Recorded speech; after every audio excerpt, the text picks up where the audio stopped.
Hello everyone, triple a bright academy के YouTube channel पर आप सभी का स्वागत है। तो आज हम फिर से कुछ इंपॉर्टेंट करंट अफेयर करेंगे जो कि 17th ऑफ मार्च से लेकर हमारे पास 23rd ऑफ मार्च तक देखने को मिलेंगे। ठीक है, तो बहुत इंपॉर्टेंट करंट अफेयर है हमारे पेपर के लिए। तो आप अपने पास नोट्स और या फिर नोट ले सकते हैं इसका। आप सबको पता है कि आपको ब्राइट से इसकी क्या मिल जाती है, यहाँ पे PDF मिल जाती है आपको और हैंड आउट मिल जाते हैं आपके पास इसके। ठीक है, तो चलिए शुरू करेंगे आपके पास करंट अफेयर, और जो भी एडिशन होगा वो साथ साथ में आप ऐड करते रहेंगे और कोशिश करेंगे कि अगर ऐसी कोई न्यूज़ आई है जिसका पिछली न्यूज़ से कोई लिंक है उसको भी हम साथ में जोड़ना शुरू करेंगे। ठीक है, तो चलिए स्टार्ट करते हैं आपके पास पहला इंपॉर्टेंट करंट अफेयर जिसका नाम आता है। अब इसको अच्छे से पढ़ लेते हैं क्या बोला गया है इसके अंदर, और फिर पेपर के लिए देख लेते हैं क्या क्वेश्चन बन सकता है। ठीक है, देखिए पहला क्वेश्चन क्या बन सकता है यहाँ से वो देख लेते हैं। देखिए हम सबको पता है यहाँ पे कि द मिनिस्ट्री ऑफ डिफेंस, सबको पता है किसके पास है ministry of defence, Rajnath Singh के पास, ये आपको क्लियर है। इन्होंने एक कॉन्ट्रैक्ट साइन करा है। अब एक्चुअली में जो इन्होंने कॉन्ट्रैक्ट साइन करा है वो साइन दो फोर्सेस के लिए किया गया। तो आपको एक तो याद रखना है किसके बारे में बात हो रही है यहाँ पे, इंडियन आर्मी के बारे में, और दूसरा आपको याद रखना है यहाँ पे नाम लिखा हुआ है इंडियन कोस्ट गार्ड, लिखा है वहां पे इंडियन कोस्ट गार्ड, ये आपको क्लियर रखना है। और अगर आपको थोड़ा बहुत पिछला करंट अफेयर याद हो तो मैंने आपको क्लासेस में भी ये चीज बताई हुई है कि आर्मी डे हम कब मनाते हैं। तो आप सबको पता है 15th ऑफ जनवरी को मनाया जाता है Army Day, plus Indian coast guard की बात करते हैं तो 1 फेब को मनाया जाता है इंडियन कोस्ट गार्ड डे। ये मैं आपको पहले भी बता चुकी हूँ। ठीक है, समझिए। तो कहता है मिनिस्ट्री ऑफ डिफेंस ने एक कॉन्ट्रैक्ट साइन करा है। अब ये जो कॉन्ट्रैक्ट साइन करा है ये दो फोर्सेस के लिए किया गया है। तो पहला आपको याद रखना है किसके लिए किया गया है, आर्मी के लिए, और सेकंड आपको क्लियर रखना है इंडियन कोस्ट गार्ड के लिए। तो पहला यहां से हमारे पास एक क्वेश्चन तो यहीं से बन गया कि किसके लिए कॉन्ट्रैक्ट साइन हुआ है। अब कितने रुपए का हुआ है ये बात कर लेते हैं। तो 8073.17 crore with Hindustan aeronautics limited. तो अब एक नाम और हमारे पास यहां पर आ गया कि किस कंपनी से किया गया है। तो आपको याद रखना है हेल नाम की कोई कंपनी है जिसका फुल फॉर्म आता है Hindustan aeronautics limited for the acquisition. अब इनसे हम क्या लेंगे, तो डिफेंस और हेल के बीच में क्या किया गया, यहाँ पे एक कॉन्ट्रैक्ट साइन हुआ है किसके लिए, for the acquisition of 34 advanced light helicopter. नाम से क्लियर हो रहा है एडवांस है और लाइट हेलीकॉप्टर्स हैं जिनका नाम क्या होने वाला है, Dhruv MK3 equipped with operation role equipment for Indian army. मैंने आपको बता दिया टोटल कितने दिए जाएंगे वहां पे 34 हेलीकॉप्टर्स, उसमें से 25 किसको दिए जाएंगे, इंडियन आर्मी को, और 9 किसके पास जाएंगे, इंडियन कोस्ट गार्ड के पास यहां पर जाएंगे। कहता है ALH ध्रुव MK3 UT मतलब utility is designed for research and rescue troop. उसके बाद है ट्रांसपोर्टेशन, इंटरनल कार्गो, रिसीव बोल सकते हैं ऐसे, या कैजुअलिटी इवैक्यूएशन। अब इन हेलीकॉप्टर्स का क्या क्या यूज होगा, पहला क्वेश्चन आपके दिमाग में आना चाहिए कि कौन सी कंपनी इसको मिलकर मतलब डिफेंस ऑफ इंडिया को देने वाली है या फिर मिनिस्ट्री ऑफ डिफेंस को देने वाली है ये। तो याद रखना है हिंदुस्तान एरोनॉटिक्स लिमिटेड, और किन दो फोर्सेस को जाएगा, तो इंडियन आर्मी को जाएगा, प्लस किसको जाएगा यहाँ पे, इंडियन कोस्ट गार्ड को जाएगा। हेलीकॉप्टर का नाम क्या है, ध्रुव MK3। क्या नाम है इसका, ध्रुव MK3 इसका नाम हमें देखने को मिलता है। अब इसका यूज क्या रहेगा, देखो बेटा इसके बारे में हम बात कर लेते हैं कि इसका यूज क्या करेगा। देखो अगर हम बात करें तो कार्गो जो सामान होता है उसको एक जगह से दूसरी जगह ट्रांसपोर्ट करने में काम आ सकता है। प्लस आप सबको पता है कि आए दिन कुछ ना कुछ आपदा आ जाती है, और उस आपदा में अगर आपको रेस्क्यू ऑपरेशन चलाना है तो आप उस इन हेलीकॉप्टर्स की वहां पर भी आप क्या कर सकते हैं, मदद ले सकते हैं। ठीक है, तो बहुत सारी चीजों में इनका यूज होगा, ये बात आपको क्लियर रखनी है। और प्लस इंडियन किस किस को दिया जाएगा। तो और अच्छा एक और बात, ये जो हेलीकॉप्टर्स हैं ये लैंड पे भी बहुत कैपेबल है, मतलब अगर आप देखें तो लैंड में भी इनकी क्षमता बहुत ज़्यादा है, और प्लस किस पे इनकी क्षमता बहुत ज़्यादा है, सी में है, इसीलिए इन्हें कौन मतलब लेने वाला है, तो आपको याद रखना है इंडियन आर्मी, और किसे दिया जाएगा, ये इंडियन कोस्ट गार्ड को यहाँ पर दिया जाएगा। ठीक है, अब हमारे दिमाग में क्वेश्चन आएगा यहाँ पे कि हेल क्या है, और हेल के बारे में बात कर लेते हैं। देखिए अगर हम हेल की बात करते हैं तो ये एक पब्लिक सेक्टर, ध्यान रखना है आपने, क्या आता है आपके पास, ये पब्लिक सेक्टर मतलब गवर्नमेंट हो गई, ये पब्लिक सेक्टर एरोस्पेस, ये क्या आती है आपके पास, पब्लिक सेक्टर एरोस्पेस और डिफेंस कंपनी है। क्या है बच्चे, ये साथ में आपके पास आ गई है एरोस्पेस और डिफेंस कंपनी हमें देखने को मिलती है। किसकी बात कर रहे हैं हम यहाँ पे, हम बात कर रहे हैं किसकी, हिंदुस्तान एरोनॉटिक्स लिमिटेड की हम यहाँ पर बात कर रहे हैं। आई थिंक क्लियर हो गया आपके पास यहाँ तक। इसका हेडक्वार्टर कहाँ पर है हेल का, तो आपको क्लियर रखना है इसका हेडक्वार्टर कहाँ पर आता है, बेंगलोर में आता है या फिर बेंगलुरु में आता है अगर देखा जाए। और हेल की स्थापना कब की गई थी, तो 1940 में इसकी स्थापना की गई थी। हो गया सबके पास यहाँ तक, ये आपको याद रखना है। और इन हेलीकॉप्टर्स को यूटिलिटी हेलीकॉप्टर भी कहा जाता है। क्यों, क्योंकि इनका जो एम है, मतलब इन जो हेलीकॉप्टर्स का जो यूज़ है, जो यूटिलिटी है, वो मल्टीपर्पस के लिए यहाँ पर काम आ जाती है। ठीक है, तो ये था आपके पास पहला करंट अफेयर जिसका नाम क्या था कि मिनिस्ट्री ऑफ डिफेंस ने एक कॉन्ट्रैक्ट साइन करा है किसके साथ, हिंदुस्तान एरोनॉटिक लिमिटेड के साथ। और हिंदुस्तान एरोनॉटिक्स लिमिटेड है क्या, तो एक public sector aerospace defence company है। ठीक है, और इसका हेडक्वार्टर कहाँ पर है, बेंगलुरु। और इसकी स्थापना कब की गई थी, 1940 में इसकी स्थापना की गई थी। क्या लिया जाएगा इनसे, तो आपको याद रखना है 34 एडवांस लाइट हेलीकॉप्टर लिए जाएंगे, जिसमें से नाम क्या आता है, ध्रुव MK3। और किस किस को दिया जाएगा ये, तो इंडियन आर्मी को, और किसको जाएगा, इंडियन कोस्ट गार्ड को जाएगा। इंडियन आर्मी के पास कितने जाएंगे ये, तो आपको याद रखना है 25। और इंडियन कोस्ट गार्ड के पास कितने जाएंगे, तो 9 आपको यहाँ पर क्लियर रखने हैं। और आपको मैंने बता दिया कि यूटिलिटी के लिए जाने जाते हैं ये, सर्च और रेस्क्यू के भी काम आएंगे आपके पास, ट्रूप ट्रांसपोर्टेशन, कुछ भी सामान ट्रांसपोर्ट करने के लिए, उसके अलावा कुछ कार्गो ले जाने के लिए, प्लस अगर कहीं कुछ आपदा आ जाए या कुछ मेडिकल इमरजेंसी आ जाए उसके भी काम आएंगे ये वाले हेलीकॉप्टर्स। तो आई थिंक आपको पहला करंट अफेयर क्लियर हो चुका है, जिसका जो कि मिनिस्ट्री ऑफ डिफेंस ने हेल के साथ साइन करा था। ठीक है, तो पहला करंट अफेयर डन हो जाता है। चलिए आगे बढ़ते हैं।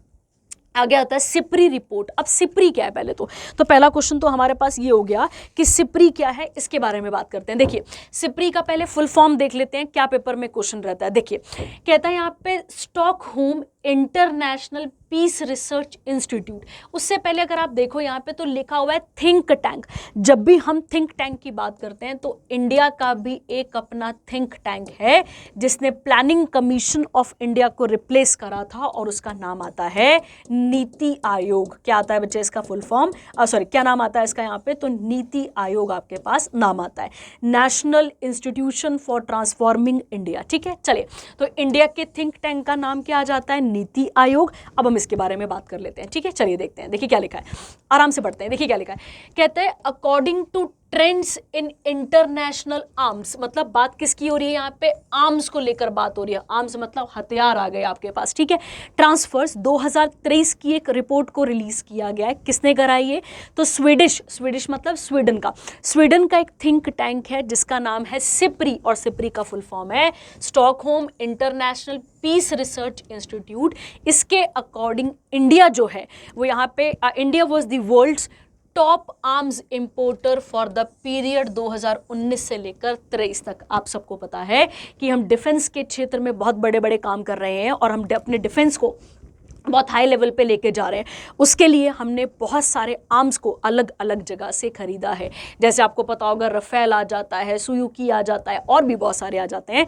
ये आप पिछले करंट अफेयर से भी पढ़ते आ रहे हैं और आप देख पाएंगे इसको भी। ठीक है, अगला कहता है इंडिया का जो इम्पोर्ट है वो कितना % बढ़ गया है, 4.7। किसके कंपैरिजन में, 2014 और 18 के कंपैरिजन में। सऊदी अरेबिया और कतर ये दूसरे और तीसरे लार्जेस्ट इंपोर्टर हैं आर्म्स को लेकर।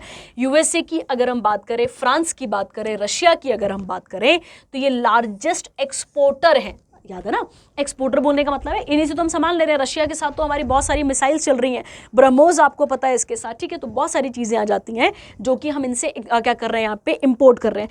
एक्सपोर्टर पे बोला जाएगा तो आप पेपर में क्या टिक करके आएंगे, एक्सपोर्टर पे आप टिक करके आएंगे यूएसए, फ्रांस और रशिया। और इंपोर्ट में बोला जाएगा तो हमारा रैंक कितना आ जाता है यहाँ पे, तो इंडिया वॉज द फर्स्ट। अगर हम बात करें टॉप आर्म इंपोर्टर तो हम यहाँ पे टॉप कर रहे हैं। और दूसरा रैंक किसका है, सऊदी अरेबिया। तीसरा किसका आता है यहाँ पे, कतर का। रिपोर्ट किसने रिलीज करी है, सिप्री ने करी है। किसने करी है, सिप्री ने। और ये सिप्री किसका थिंक टैंक है, तो स्वीडन का थिंक टैंक है। ये आपको क्लियर रखना है। ठीक है, तो ये भी आई थिंक आपको यहाँ तक क्लियर हो गया। उसके बाद आगे इसके बारे में और भी रहता है, अभी और आगे देख लेते हैं। इसके बाद देखिए कहता है Russia remains India's top arms supplier at 36%. However it is the first time since 1960-64 that the deliveries comprised less than half of the India's import. Second and third main supplier of India कौन है यहाँ पे? France. और उसके बाद कौन आता है आपके पास? यूएसए आता है. क्लियर है सबके पास? तो हम तीन जगह से, और यही तीन क्या है आपके पास? लार्जेस्ट एक्सपोर्टर भी हैं. कौन कौन से? तो याद रखना यूएसए, फ्रांस और रशिया. इंपोर्टर पे देखा जाए तो हम टॉप पे हैं, सऊदी अरेबिया सेकंड है, और कतर किस रैंक पे आता है? थर्ड रैंक पे आता है. ठीक है, इसका एग्जांपल मैंने आपको बता दिया. ब्रह्मोस मिसाइल है अपने पास, रफेल हो गया, सीयूकी या सुजू, इस तरीके से कुछ नाम है उसका. ठीक है, वो आ गया आपके पास. तो बहुत सारी चीजें हम क्या करते हैं वहां से? आर्म्स को इंपोर्ट करते हैं. ठीक है, चलिए ये भी होगी आपके पास. Second important news. थर्ड आता है, कहता है इंडिया सिंगापुर ने साइन करा है. अब इंडिया और सिंगापुर के बीच में एक साइन हुआ है, एक एमओयू साइन हुआ है. किसको लेकर? एक तो पहला आपको याद रखना है लॉ को लेकर, और साथ में डिस्प्यूट रेजोल्यूशन, जो भी मतलब जो भी डिस्प्यूट हो जाता है उसको रिजॉल्व करने के लिए. कहता है इंडिया और सिंगापुर ने एमओयू साइन करा है टू एनहांस कॉपरेशन. किस मैटर पे, किस मैटर पे कॉपरेशन बढ़ाने की बात हो रही है यहाँ पे? तो आपको याद रखना है लीगल हो गया, और प्लस क्या आ गया यहाँ पे? Dispute resolution service. और ये जो एग्रीमेंट है ये कैसे साइन किया गया है? ये वर्चुअली साइन किया गया है. ठीक है, ये भी क्लियर हो गया आपके पास यहाँ पे. ठीक है, देखिए अब एक्चुअली में इसमें क्या किया जाएगा कि दोनों कंट्रीज जो है वो इंटरनेशनल जो भी कमर्शियल डिस्प्यूट है उसके ऊपर बात करेंगी. जो भी इन दोनों के जो कॉमन मैटर्स होंगे उनके ऊपर बात करना शुरू करेंगी. पर वो बातें किस पे ज़्यादा रहेंगी, रिलायबल करेंगी? तो लॉ और डिस्प्यूट रेजोल्यूशन पे ज़्यादा काम करेंगी. ठीक है, तो ये आपको यहाँ पर क्लियर रखना है. ठीक है, अब आता है क्वेश्चन आपके पास यहाँ पे कि जो सिम्बेक्स है, सुना होगा आप सबने, सिम्बेक्स एक एक्सरसाइज आती है अपने पास. अब मुझे ये बता दो कि जो सिम्बेक्स एक्सरसाइज है वो किस किस के बीच में? एक कंट्री तो आपको पता ही चल गया यहाँ पे किसके साथ आ गई? सिंगापुर आ गई. सिंगापुर और इंडिया के बीच में एक नेवल एक्सरसाइज है जिसे आप मैरीटाइम एक्सरसाइज भी कह देते हैं. वो किसके साथ है? हमारी सिंगापुर के साथ है. ठीक है, तो आप याद रखेंगे, ये आपको क्लियर रखना है. चलिए आगे बढ़ते हैं. इसके बाद अगला पे अगली आती है गोल्डन बुक अवार्ड 2024. अब ये इंपॉर्टेंट मार्क करने वाला है. देखो बच्चे, नाम से क्लियर हो रहा है यहाँ पे कौन सा अवार्ड है आपके पास? ये बुक अवार्ड है. मतलब किस फील्ड में दिया गया होगा?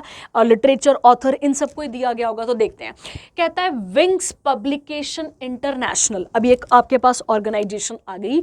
इन्होंने अनाउंस करा है गोल्डन बुक अवार्ड 2024 का, जिसके अंदर क्या सेलिब्रेट किया जाएगा और किसे ऑनर किया जाएगा? ऑथर और उनके लिटरेरी वर्क को, जो भी उन्होंने लिखा होगा. ठीक है, कहता है अब यहाँ पे शी कौन है? पहले तो यही क्वेश्चन आपके दिमाग में आ जाएगा कि शी कौन आती है. तो आपको याद रखना है ये कौन आती है? राखी कपूर. शी मतलब यहाँ पे आप काट के इसे लिख देंगे यहाँ पे. राखी कपूर की अगर हम बात करते हैं तो इन्हें अवार्ड मिला है इनकी बुक के लिए, और बुक का टाइटल क्या है?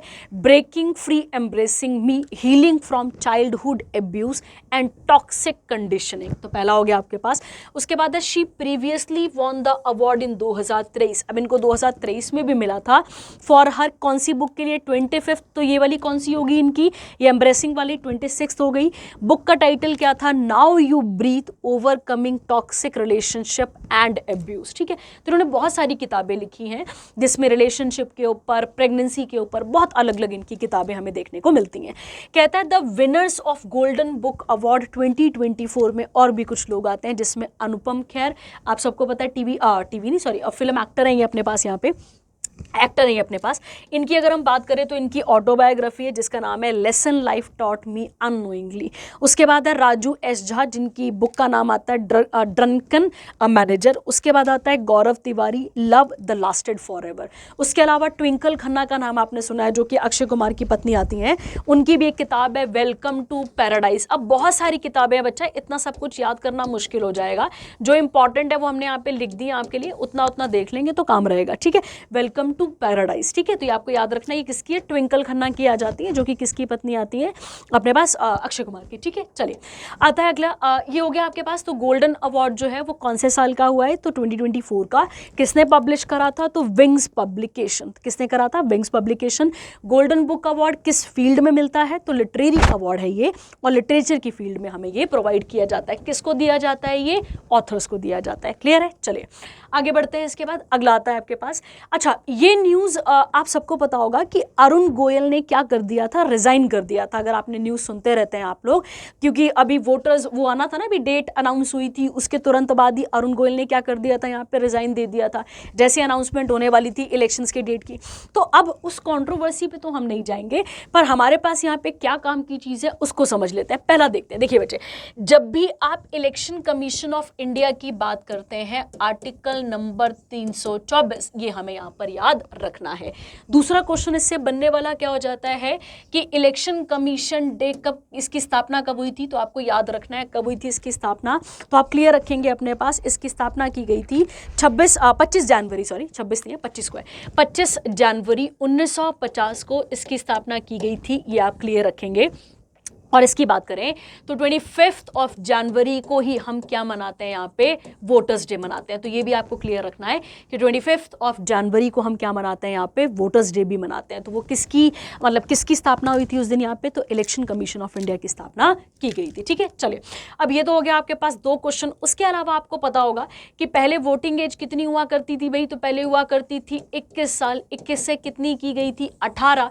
अब आप मुझे बताएंगे कि कौन सा अमेंडमेंट है जो एज को घटाता है, मतलब वोटिंग एज को घटाता है, कौन सा अमेंडमेंट था वो। चलिए अब यहाँ पर क्वेश्चन देख लेते हैं क्या कहता है। कहता है रिटायर्ड इंडियन, मतलब आईएएस है, एक आईएएस ऑफिसर है जिनका नाम है ज्ञानेश कुमार और डॉक्टर सुखबीर सिंह संधू, इन्होंने क्या करा यहाँ पे, तो ये नए इलेक्शन कमिश्नर्स बने। अब देखो बेटा, सॉरी एक आपके दिमाग में और क्वेश्चन आ जाएगा, उसको भी देख लेते हैं। देखो बच्चे, एक्चुअली में जो इलेक्शन कमीशन ऑफ इंडिया है वो कितनी मेंबर बॉडी है, तो आपको याद रखना है वो कितनी मेंबर बॉडी है बच्चे, वो 3 मेंबर बॉडी है। 3 मेंबर बोलने का मतलब है उसमें से एक होता है चीफ इलेक्शन कमिश्नर और 2 कौन होते हैं यहाँ पे, इलेक्शन कमिश्नर्स होते हैं। तो ये कितने होते हैं, 2, तो कितने हो गए टोटल, ये 3 मेंबर बॉडी होती है।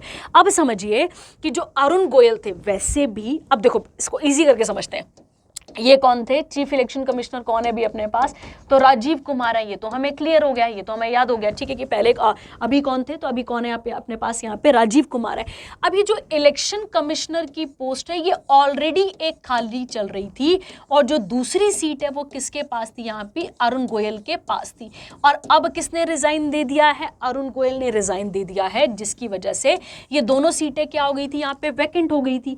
अब इन दोनों सीटों को भरा जाएगा, एक बंदा तो किसकी जगह पर आएगा, अरुण गोयल की जगह पर, एक ऑलरेडी सीट खाली थी यहाँ पे, तो आपको याद रखना है। ठीक है, चलिए ये तो क्लियर हो गया आपके पास। तो कितनी मेंबर बॉडी होती है, 3 मेंबर बॉडी, जिसमें से एक कौन होता है, चीफ इलेक्शन कमिश्नर, और बाकी 2 कौन होते हैं, इलेक्शन कमिश्नर्स होते हैं। ठीक है, अब 2 कौन आए हैं वो, तो ज्ञानेश कुमार और डॉक्टर सुखबीर सिंह संधू जो है वो नए इलेक्शन कमिश्नर ऑफ इंडिया बने हैं। ठीक है, तो 2 क्या बने, ये इलेक्शन कमिश्नर्स बने। कहता है Gyanesh and doctor Sukhbir Singh Sandhu are of, अब कौन से बैच के आते हैं, 1988, कौन सा बैच, केरला का, उत्तराखंड, केरला और उत्तराखंड कैडर के आते हैं ये। The post of election commissioners were vacant since the retirement of, अब एक किसने रिजाइन दे दिया था यहाँ पे, अनूप चंद्र पांडे ने, और दूसरा रिजाइन किसका हो गया था यहाँ पे, अरुण गोयल का। ठीक है, तो अभी अरुण गोयल से काम चल रहा था पर उन्होंने भी रिजाइन दे दिया, जिसकी वजह से 2 लोग यहाँ पे भरने पड़ जाते हैं। कहता है appointment was made by a high powered selection committee. अब इसमें कौन कौन था ध्यान देंगे, एक कौन बैठे थे यहाँ पे, प्रधानमंत्री Narendra Modi. The committee includes, अब कौन कौन है यहाँ पे, तो यूनियन मिनिस्टर अर्जुन मेघवाल, जो कि कौन आते हैं, minister of law and justice आते हैं, एंड लीडर ऑफ ओपोजिशन जिनका नाम क्या आता है, अधीर रंजन चौधरी, ये लोग यहाँ पे थे। तो एक आपके पास हो गया लीडर ऑफ द ओपोजिशन और दूसरा कौन हो गया यहाँ पे, प्राइम मिनिस्टर हो गया। उसके अलावा कौन आ गया आपके पास यहाँ पे, लॉ मिनिस्टर भी आ गए ना, जिनका नाम क्या आता है आपके पास यहाँ पे, अर्जुन मेघवाल आता है। ठीक है, अगला आता है इसके बाद, अच्छा ये हो गया यहाँ तक। चलो ये आपके पास आ गई इंपॉर्टेंट न्यूज़ जो कि पेपर के लिए बहुत इंपॉर्टेंट बन जाती है हमारे लिए। ठीक है, अब यहाँ से एक क्वेश्चन और निकाल लेते हैं यहाँ से कि पहला इलेक्शन कमिश्नर कौन था। तो आप बच्चे कहते हैं कि हमें क्लास में बेसिक जीके नहीं कराते हैं, भैया बेसिक जीके आप इसी के साथ सीखा करो ना जो आप पढ़ रहे हो। तो पहले कौन आते हैं आपके पास यहाँ पे, सुकुमार सेन आते हैं पहले, कौन हमारे पास, इलेक्शन कमिश्नर आते हैं, पहले आते हैं। ठीक है, और अब आप मुझे बताएंगे पहली फीमेल कौन थी, पहली फीमेल इलेक्शन कमिश्नर कौन थी, आप मुझे बताएंगे। चलिए हो गया आपके पास, ये न्यूज़ भी कंप्लीट होती है। अगला आता है रणजी ट्रॉफी। ये बेटा आप सबको पता है Ranji trophy is associated with, तो आपको क्लियर रखना है किसके साथ एसोसिएटेड है, क्रिकेट के साथ, क्योंकि पेपर में ये क्वेश्चन आ जाता है आपके पास और आप घबरा जाते हैं, आपको पता नहीं चलता है। ठीक है, तो आप याद रखेंगे, तो ये आपको क्लियर रखना है। कहता है the Mumbai cricket team led by, आपको याद रखना है Ajinkya Rahane won the Ranji trophy 2023-24 season by defeating, किसे हराया इन्होंने? विदर्भा को, जिसके लीडर कौन थे? अक्षय वडकर। और कहां पर हुआ था ये? तो वेंकटे स्टेडियम कहां पर आता है? मुंबई महाराष्ट्र में हमें देखने को मिलता है। This marks the Mumbai teams 42nd Ranji trophy and first trophy since 2016। तो ये तो बिल्कुल फैक्चुअल न्यूज है, ये आप देख लेंगे साथ में, ठीक है। चलिए आगे आता है इसके बाद यहाँ पे प्रेसिडेंट द्रौपदी मुर्मू जो है वो कहाँ गई हुई है? अभी तो मॉरिशस गई हुई है। तो मॉरिशस कहाँ पर आता है? अफ्रीका कॉन्टिनेंट में आता है, आप सबको पता है, और वहां पर गई हुई है। अब देखते हैं यहाँ पे क्या बोला। देखो बच्चे, कितने दिन की विजिट थी इनकी यहाँ पे? तो 3 दिन की विजिट थी, आपको याद रखना है। दूसरा, इस समय पे वहां पे प्राइम मिनिस्टर कौन है मॉरिशस के? तो उनका नाम है प्रविंद कुमार जुगन्नाथ, वैसे जगन्नाथ पढ़ते हैं, जो आपको पढ़ना हो इसको। और कब गई थी ये? तो उस दिन इनका मॉरिशस का क्या चल रहा था? 56th नेशनल डे चल रहा था, और नेशनल डे था, और वहां पे एज अ चीफ गेस्ट कौन गई थी? ये अपने पास कौन गई थी? द्रौपदी मुर्मू जी गई थी। ये 6th नंबर की इंडियन प्रेसिडेंट होगी जिन्होंने क्या अटेंड करा है? नेशनल। आप सबको पता है जब भी नेशनल डे होता है, जैसे हम 26 जनवरी पे बुलाते हैं, ठीक वैसे आप समझ सकते हैं इसको, ठीक है। तो इन्होंने भी यहाँ पर, इनको भी वहां पर बुलाया गया था। अब कहता है यहाँ पे कि अब उनको वहां पे एक ऑनर भी मिला, वो कौन सा आता है? तो degree of doctor of civil law. किसने दिया है? By the university of Mauritius. उसके अलावा अगर हम बात करें यहाँ पे, तो और भी बहुत सारी चीज़ों पे बात की जाएगी। आप सबको पता है कुछ प्रोजेक्ट यहाँ पे लॉन्च किए जाएंगे, और इन प्रोजेक्ट को अभी तो हमने विजिट ही पढ़ा है, अगले किसी करंट अफेयर में हम ये भी देखेंगे कि किन किन प्रोजेक्ट्स पे यहाँ पर बात की जा रही है, ठीक है। मॉरिशस की कैपिटल की बात करते हैं तो क्या आती है यहाँ पे? पोर्ट लुइस आती है इसके पास कैपिटल, ठीक है। चलिए अगला कहता है 16 मेंबर कमेटी बनाई गई है, किसे रिव्यू करने के लिए? तो आपको याद रखना है किसको रिव्यू करने के लिए? तो आयुष्मान भारत प्रधानमंत्री जन आरोग्य योजना। आप सबको पता है ये वर्ल्ड की मान सकते हैं आप, ये वर्ल्ड की लार्जेस्ट हेल्थ इंश्योरेंस स्कीम है, वर्ल्ड की लार्जेस्ट है, आपको क्लियर रखना है। देखिए हम समझते हैं। कहता है मिनिस्ट्री ऑफ हेल्थ और फैमिली वेलफेयर कौन है अभी? तो उनका नाम आता है मनसुख मांडविया। क्या नाम आता है इनका? मनसुख मांडविया। ये आप देख लेंगे, यहाँ पे स्पेलिंग पे थोड़ी सी गड़बड़ हो सकती है, देख लीजिएगा। मनसुख मांडविया आते हैं। इन्होंने 16 मेंबर की क्या बनाई है? एक एक्सपर्ट कमेटी बनाई है, ताकि किसके इंप्लीमेंटेशन को देखा जा सके? किसको देखा जा सके? जो ये आयुष्मान भारत, आपको पता ना कार्ड बन रहा था फैमिली का, जिसमें 5 लाख तक की पर फैमिली को क्या मिल रही थी? यहाँ पे असिस्टेंस मिल रही थी। जैसे कोविड के टाइम पर लोगों ने इसका यूज करा, उसके अलावा और भी कई बीमारियों के लिए। आप कभी पीजीआई चले जाइए, कभी आईजीएमसी चले जाइए शिमला वाले में, तो आप देखेंगे वहां पे लोग इन कार्ड्स का प्रयोग करते हैं वहां पे। तो देखिए क्या कहता है, the committee is headed by Vinod Kumar Paul, member health as at the national institution for transforming India. ये नीति आयोग के बारे में आपको बता चुकी हूं। कहता है प्रधानमंत्री जन आरोग्य योजना, अगर हम इसके बारे में बात करें, ये वर्ल्ड की लार्जेस्ट हेल्थ इंश्योरेंस स्कीम थी। इसका एम था कि जो पुअर है और ऐसी फैमिली जो कि मतलब अपना खर्चा या अपनी बीमारी को अफोर्ड नहीं कर सकती हैं, उनको हेल्थ कवर दिया जाए। कितना? 5 लाख पर फैमिली पर ईयर, ताकि उनको सेकेंडरी और टेरिशरी केयर हॉस्पिटलाइजेशन प्रोवाइड किया जा सके। कभी मौका मिले बेटा तो 6वीं और 7वीं क्लास की एनसीईआरटी पढ़ना, उन सब में बहुत सारी स्टोरियां लिखी हैं कि जब ये बड़े बड़े जो अस्पताल हुआ करते थे जहाँ पे ये मेडिकल केयर नहीं मिल पाती थी, उनके बारे में स्टोरी लिखी है। कभी पढ़िएगा तो आपको समझ में आएगा कि एक्चुअली में इन सब चीज़ों का क्या काम है और क्यों इंपॉर्टेंट है हमारे लिए ये सारी चीज़ें। कहता है अब यहाँ पे इसे लॉन्च किसके द्वारा किया गया था? तो प्रधानमंत्री नरेंद्र मोदी के द्वारा। कब लॉन्च किया गया था? सितंबर 2018 में। और कहाँ से लॉन्च किया गया था? तो रांची झारखंड से इसको लॉन्च किया गया था। इसके 2 कंपोनेंट्स आते हैं, तो उसमें से एक आपके पास क्या आता है? हेल्थ, और दूसरा क्या आता है आपके पास यहाँ पे? वेलनेस सेंटर, और दूसरा आता है प्रधानमंत्री जन आरोग्य योजना, ठीक है। तो आयुष्मान के 2 कंपोनेंट थे, उसमें से एक था कि हेल्थ और वेलनेस सेंटर खोले जाएंगे, और दूसरा था प्रधानमंत्री जन आरोग्य योजना, ठीक है। अब पेपर में क्वेश्चन बन सकता है कब लॉन्च की गई थी? तो सितंबर 2018 से। कहां से लॉन्च की गई थी? तो आपको याद रखना है कहां से की गई थी, ये रांची झारखंड से की गई थी। अब ऐसी एक स्कीम है बेटी बचाओ और बेटी पढ़ाओ। अब आप मुझे बताएंगे ये कहां से लॉन्च हुई थी और कब लॉन्च की गई थी, ठीक है, ये आप मुझे बताएंगे। चलिए अगला आता है इसके बाद आपके पास, अच्छा अब देखिए, जो PW कह सकते हैं आप, फिजिकली जो डिसेबल लोग होते हैं, ठीक, जो सॉरी फिजिकली डिसेबल बोलने का मतलब है पर्सन विद डिसेबिलिटीज आते हैं, उनके लिए भी एक नेशनल आइकन बनाया गया है। किसको? तो आपको याद रखना है शीतल देवी को। आप सब जानते हैं इनको, ठीक है, बहुत अच्छे से जानते हैं इनको। इसमें पैरा ओलंपिक्स में इन्होंने कितना कितना चीज़ें हमें प्रोवाइड करी हैं, तो आप देख सकते हैं इनको, ठीक है। अब अगर हम इनके बारे में बात करें बेटा, तो ये किस राज्य से बिलोंग करती हैं? तो आपको याद रखना है जम्मू, राज्य नहीं आएगा, सॉरी, यूटी से बिलोंग करती हैं, तो आपको याद रखना है जम्मू कश्मीर से। ये बहुत इंपॉर्टेंट है आपके पास, ठीक है। कहता है इसके बाद यहाँ पे इलेक्शन कमीशन ऑफ इंडिया ने इनको चूज करा है एज, और ये कौन है? इंडियन पैरा आर्कर है, आर्चर पढ़ देते हैं इसको, या आर्कर जो आप पढ़े वैसे आर्चर पढ़ा जाता है। और 2023 में इनको अर्जुन अवार्ड भी मिला है as the national icon in persons with disability category. The announcement was made at an exhibition cricket which was organised by election commission of India.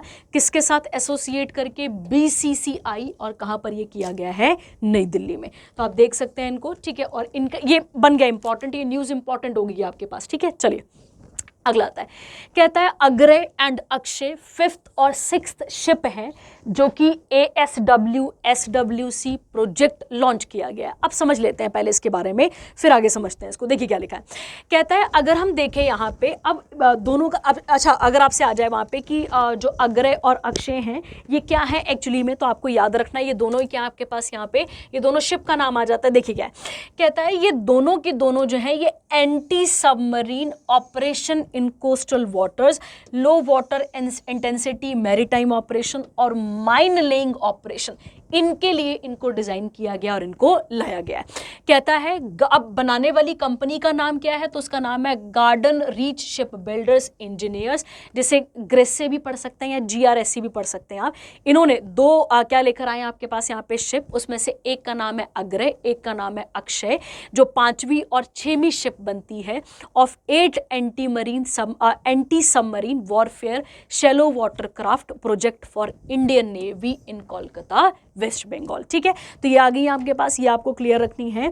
और इन दोनों का काम मैंने आपको बता ही दिया कि ये कौन सी आ गई आपके पास, एंटी सबमरीन ऑपरेशन के लिए ये जानी जाएंगी। ठीक है, तो आपको क्लियर रखना है एंटी सबमरीन ऑप्शन के लिए, ऑपरेशंस के लिए इनको जाना जाएगा। अच्छा, फादर ऑफ इंडियन नेवी किसे कहा जाता है? अगर आपको याद हो तो मैंने आपको शायद किसी लेक्चर पे बताया होगा, फादर ऑफ इंडियन नेवी किसे कहा जाता है, तो छत्रपति शिवाजी महाराज को कहा जाता है। क्या? Father of Indian navy. British India के द्वारा इंडियन नेवी की स्थापना की गई थी। अब ब्रिटिश इंडियन नेवी की स्थापना की गई थी कब? 1612 में। और किसके द्वारा की गई थी? ईस्ट इंडिया कंपनी के द्वारा इसकी स्थापना की गई थी। ठीक है, चलिए, तो ये हो गया आपके पास इंपॉर्टेंट करंट अफेयर। एक अगला तो पेपर में आ सकता है, अग्रय और अक्षय क्या है, तो आपको याद रखना है शिप है, और कौन सी वाली शिप है, तो एंटी सबमरीन ऑपरेशन की जो शिप है ये वाली। और अगर हम इसके बारे में बात करें, ये वॉरफेयर के लिए यूज़ की जाएंगी और भी कामों के लिए। शिप एक ही काम के लिए यूज़ नहीं होती है, मल्टीपर्पस के लिए यहाँ पे इसको काम पे लाया जाता है। ठीक है, चलिए, ये भी हो गया आपके पास। अगला आता है नेशनल वैक्सीनेशन डे 2024 कब मनाया जाता है? 16 मार्च को। इसी को क्या कहा जाता है? इम्यूनाइजेशन। हम सबको पता है इम्यून सिस्टम क्या होता है, हमने कोविड के टाइम पर बहुत ही सुना है इसके बारे में। कब मनाया जाता है ये, तो आपको याद रखना है 16 मार्च को। और इस क्यों मनाया जाता है?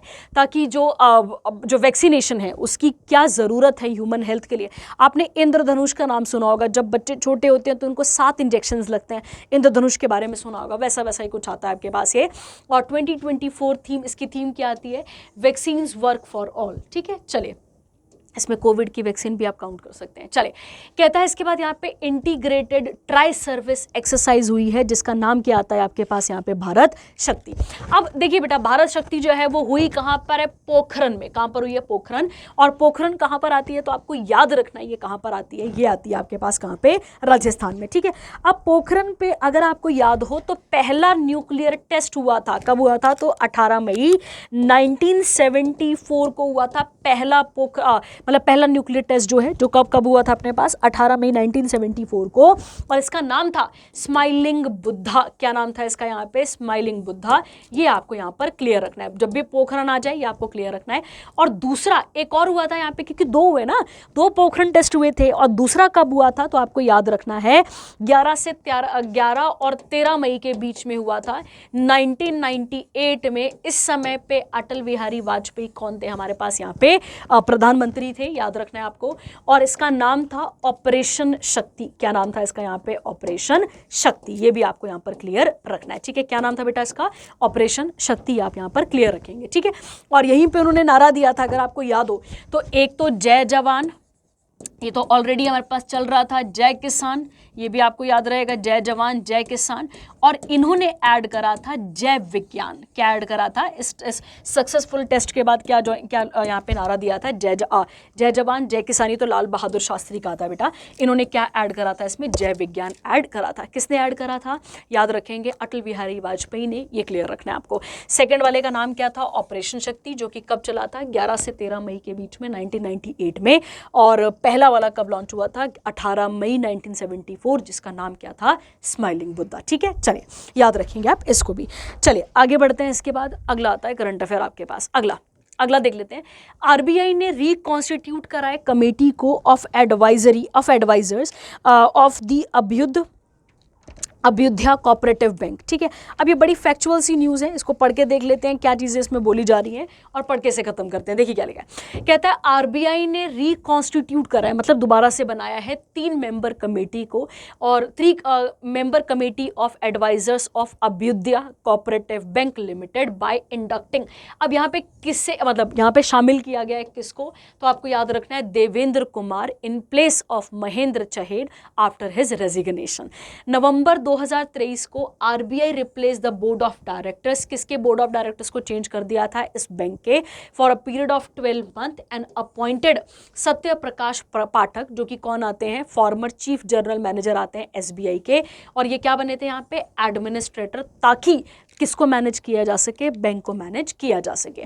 अगर हम बात करें यहाँ पे, the action against the cooperative bank was demanded due to certain material concern emanating of poor governance standard. अब आपको समझ में आ रहा है ना कि बहुत सारे चार्जेस लगे थे इस बैंक के ऊपर, इस बैंक के काम करने के ऊपर, जिसकी वजह से इसे तो पहले काम करने से बंद ही कर दिया था नवंबर 2023 में, और अब इसके मेंबर्स को दोबारा से क्या किया गया है? रिकॉन्स्टिट्यूट किया गया है। अगर आपको पता हो तो आरबीआई जोश में है इस समय पे। आरबीआई बहुत सारी जगहों पे बहुत सारी चीज़ें कर रही है। अगर आपको याद हो, हम पिछले करंट अफेयर में भी पढ़ चुके हैं कि बहुत सारे बैंक्स पे क्या लगाया उसने? लोन, वो लगाया, चार्जेस लगाए हैं अलग अलग। तो आप देखेंगे इस समय पे आरबीआई फुल मूड पे बैठी हुई है, ठीक है। चलिए, ये तो होता है आपके पास। और अगर आपको याद हो, मैंने आपको अनक्लेम्ड भी बताया था, एक अनक्लेम्ड डिपॉजिट करके, ये भी मैंने आपको बताया हुआ है। चलिए आगे बढ़ते हैं। इसके बाद अगला आता है चमेली देवी जैन अवार्ड फॉर 2024। पहला ही क्वेश्चन आपके पास यहाँ पर आ गया बेटा कि चमेली देवी जो अवार्ड है वो किसके साथ एसोसिएटेड है? तो आपको याद रखना है ये किसके साथ एसोसिएटेड है। तो ये जर्नलिज्म की फील्ड में प्रोवाइड किया जाता है, मतलब जर्नलिस्ट को दिया जाता है। The media foundation jointly awarded the चमेली देवी जैन अवार्ड 2024। और किसको दिया जाता है? ध्यान रखना है, यहाँ पे नाम है चमेली देवी, मतलब औरतों से एसोसिएटेड है, तो women media person of the year, जिसमें से एक किसको मिला है? गरिश्मा कुठार, और दूसरा नाम आता है रितिका चोपड़ा। क्या नाम आता है? रितिका चोपड़ा और गरिश्मा कुठार आता है। देखिए, अगर आप गरिश्मा कुठार की बात करते हैं तो ये एक इंडिपेंडेंट जर्नलिस्ट हैं, ये आपको याद रखना है। और इन्होंने बहुत सारे एरियाज़ को कवर करा है, मतलब सोसाइटी के बहुत सारे मैटर्स को कवर करा है। अगर आपको याद हो तो मणिपुर में कन्फ्लिक्ट हुआ था, वो जो मणिपुर का कन्फ्लिक्ट था वो कवरेज दी थी उसको पूरी की पूरी किसने? इन्होंने ही दी थी। तो ये आपको याद रखना है, ठीक है। उसके अलावा एक और नाम आता है आपके पास, कौन सा वाला? यहाँ पे रितिका चोपड़ा। रितिका चोपड़ा की बात करें तो ये किस अखबार से एसोसिएटेड है? तो आपको याद रखना है इंडियन एक्सप्रेस, याद रखेंगे आप, ठीक है। इंडियन एक्सप्रेस, ये आपको क्लियर रखना है, इसके साथ ही एसोसिएटेड है। अब ये अवार्ड किसके नाम पर है? तो ये अवार्ड है चमेली देवी जैन के नाम पर, जो कि एक फ्रीडम फाइटर थी और कम्युनिटी रिफॉर्मर थी, जिन्हें प्रिजन कर लिया गया था किस समय पे? जब इंडिया का इंडिपेंडेंस मूवमेंट चल रहा था। इस अवार्ड की बात करें तो इसकी स्थापना की गई थी 1980 में, और पहली बार इसे प्रेजेंट किया गया था 1982 में, ये आप याद रखेंगे। कहता है ये अवार्ड एनुअली दिया जाता है किस फील्ड में? जर्नलिज्म में, जिसमें उन लोगों ने किस में डेवलपमेंट की हो, social development, politics, gender, justice, human right, health conflict और कंज्यूमर वैल्यूज, इन सब पे जिन्होंने काम किया होगा। ठीक है, तो ये आपको याद रखना है इसके साथ ही। चलिए अब इसके साथ एक दो चीज़ें और देख लेते हैं। ठीक है, एक दो चीज़ें और देख लेते हैं। भारत की पहली अखबार कौन थी, अगर आपको याद हो तो आप पेपर में पढ़ते हैं इसको, और पहली अखबार का नाम आता है आपके पास बंगाल गैजेट। क्या नाम आता है इसका, बंगाल गैजेट, याद रखेंगे आप। किसकी अखबार थी ये, तो उनका नाम आता है जेम्स अगस्टस हिकी, उनका नाम यहाँ पर निकल कर आता है। ये तो इन्होंने चलाई थी ये, और कब चलाई थी, 1780 में, ये आपको याद रखनी है। ठीक है, इसीलिए जेम्स अगस्टस हिकी को कहा जाता है फादर ऑफ, याद रखेंगे, फादर ऑफ इंडियन प्रेस। क्या कहा जाता है इन्हें, फादर ऑफ इंडियन प्रेस भी कहा जाता है। ठीक है, चलिए अगला आता है इसके बाद न्यू प्रेसिडेंट ऑफ FIEO। अब देख लेते हैं ये क्या है। ठीक है, देखिए federation of Indian export organisation, नाम से क्लियर हो रहा है, एक ऐसी ऑर्गेनाइजेशन है जो भारत के एक्सपोर्ट काम को देखती है। Ministry of commerce has anonymously elected Ashwani Kumar as its new president, याद रखेंगे आप।